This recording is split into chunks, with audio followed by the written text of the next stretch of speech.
नमस्कार साथियों, math question solution series में आप सभी का हार्दिक स्वागत है।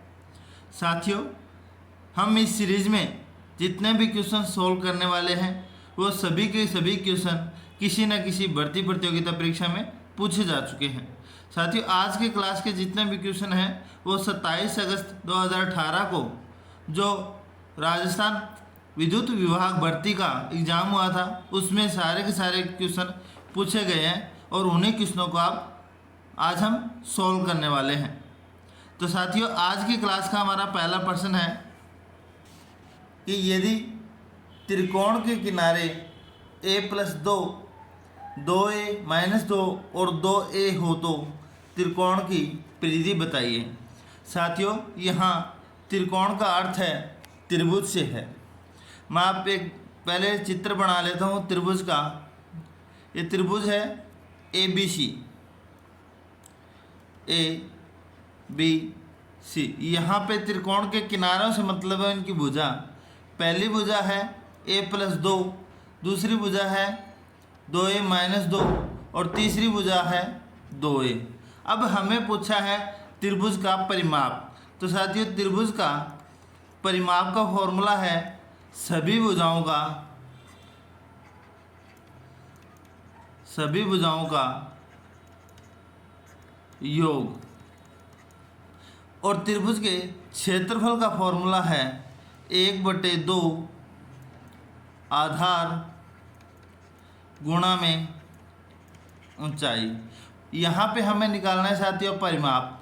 तो परिमाप निकालेंगे तो परिमाप का फॉर्मूला है सभी भुजाओं का योग, जिसमें हमारी पहली भुजा AB है a+2, दूसरी भुजा है 2a-2 और तीसरी भुजा हमारे पास क्या है 2a है। हमें सभी भुजाओं को जोड़ना है। तो साथियों, +2 से -2 काट दिए। अब बचा क्या 1a, फिर 2a और तीसरा 2 और 2 4a प्लस में 5a हमारे पास बच गया, जो कि क्या आएगा त्रिभुज का परिमाप आएगा। यहाँ पे ये तो हो गया त्रिभुज का परिमाप। क्षेत्रफल का फॉर्मूला क्या होता है 1/2 आधार गुणा ऊंचाई। इससे संबंधित अगर बात की जाए, त्रिभुज हैं उनके समद्विबाहु त्रिभुज, समबाहु त्रिभुज, कई प्रकार के त्रिभुज हैं। उनके फॉर्मूले के आधार पे हम इस फॉर्मूले के आधार पे हम सभी क्वेश्चनों को कर सकते हैं। तो इस प्रश्न का सही उत्तर हो जाएगा ऑप्शन ए 5। चलिए बढ़ते हैं हमारे अगले प्रश्न की तरफ।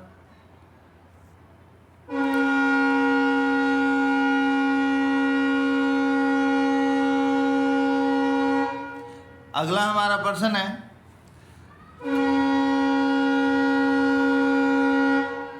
कार्तिका और शरण्य की उम्र के बीच का अनुपात 6:5 है और उनकी उम्र का योग 44 वर्ष है। तो 6 वर्ष के बाद उनकी उम्र का अनुपात बताइए। तो साथियों, कार्तिका और शरण्य की वर्तमान आयु के बीच का अनुपात है 6:5 है। तो कार्तिका की आयु हो गई 6x, शरण्य की आयु हो गई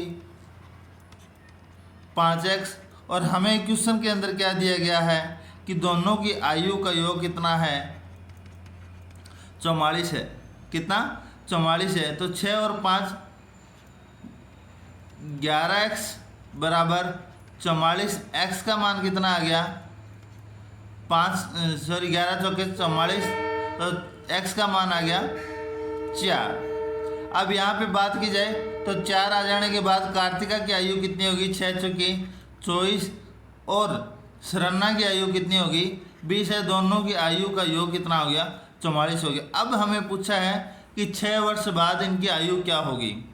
तो साथियों, कार्तिका बटे शरण्या बराबर 24/20। बात की जाए 6 वर्ष बाद की, तो 6 वर्ष इसमें जोड़ दिए और 6 वर्ष इसमें जोड़ दिए, कितने हो गए 24 और 6 30, 20 से 6 26, 2 से काटेंगे तो 15 और 13 दूनी 30, तो इनका अनुपात क्या हो जाएगा? 15:13 हमारे पास ऑप्शन आ जाएगा। अगर कार्तिका और शरण्या की उम्र के बीच का अनुपात 6:5 है और उनकी उम्र का योग 44 वर्ष है, तो 6 वर्ष बाद उनकी उम्र का अनुपात 15:13 हो जाएगा। इस प्रकार से हम ऐसे प्रश्नों को सोल्व कर सकते हैं। चलिए बढ़ते हैं हमारे अगले प्रश्न की तरफ। अगला हमारा प्रश्न है 15% और 25% की दो लगातार छूट के बाद एक एकल छूट का पता लगाइए। तो साथियों, इस प्रकार के प्रश्नों में अगर आपको फॉर्मूला याद ना रहे तो आप किस तरीके से हल करोगे? मान लेते हैं कोई वस्तु है वो 100 रुपये की है। सबसे पहले दुकानदार इस 100 रुपये की वस्तु को 15 रुपये की छूट देता है। तो 100 का 15% कितना हो गया? 100 का 15% हो गया 15 रुपये। कितना हो गया? 15 रुपये। जब 15 रुपये की छूट के बाद वह दुकानदार पहले छूट देता है तो वह वस्तु 85 रुपये की बेचता है, क्योंकि इसने 15% की छूट दे दी या 15 रुपये की छूट दे दी। अब यह लगातार 15% की छूट देने के बाद दोबारा 25% की छूट देता है। तो देख लेते हैं 85 का 25% कितना हो गया? 25 एकम 25, 25 के 100। अब हम काटेंगे 4 से। 4 दूए 8, फिर 4 एकम 4, बच गया 1, लगाई दशमलव, 4 दूए 8, फिर बच गए 2, फिर 0 उतारी, तो 5 चौके 20। तो जब 85 रुपये की वस्तु पर वह 25% छूट देता है तो वह 21 रुपये या 21.25 रुपये की छूट देता है। तो उसने कुल कितनी छूट दे दी?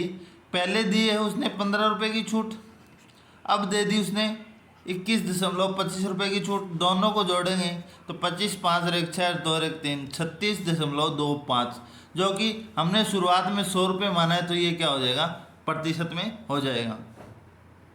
आपको फॉर्मूला याद ना रहे तो आप इस तरीके से कर सकते हो। किसी वस्तु को 100 रुपये की वस्तु मान लो, पहले उस पर रुपये के हिसाब से कितनी छूट दे रहा है? 15 रुपये की दे रहा है, तो 15 रुपये की छूट देगा तो वह वस्तु 85 रुपये की हो जाएगी। फिर 85 रुपये की वस्तु पर वह 25% की छूट दे रहा है, तो वह वस्तु कितने रुपये की छूट दी उसने? 21.25। दोनों छूट को जोड़ दो, एकल छूट का मान आ जाएगा, जो कि क्या है हमारे पास प्रतिशत में दी गई है। तो 36.25 हमारे पास आंसर आ जाएगा। अगला हमारा प्रश्न है चिन्हित मूल्य पर 5% छूट देने के बाद एक दुकानदार ने 266 पर साड़ी बेची। चिन्हित या प्रिंट रेट या प्रिंट मूल्य बताएं। साथियों, इस प्रकार के प्रश्न को कैसे हल करेंगे कि कोई दुकानदार ने, वह दुकानदार के पास कोई वस्तु है, वो क्या है? अपने आप में 100% है। जब दुकानदार ने उस वस्तु पे 5% की छूट देकर उस वस्तु को 266 रुपये में बेचा, 266 रुपये में बेचा, तो आप समझ सकते हो कि वह 266 रुपये कितने प्रतिशत के बराबर है? वह 266 रुपये कितने प्रतिशत के बराबर है? 5%, 95%, क्योंकि 5% की उसने पहले ही क्या दे दी है? छूट दे दी है। तो हम मान लेते हैं, तो 1% कितने के बराबर हो गया? 266 बटे 95 गुणा में 100। तो साथियों देख लेते हैं, 20 100, 19 95, 19 से कम 19 से कम हो गया 19, बच गए कितने? 7, 19 चौके 76,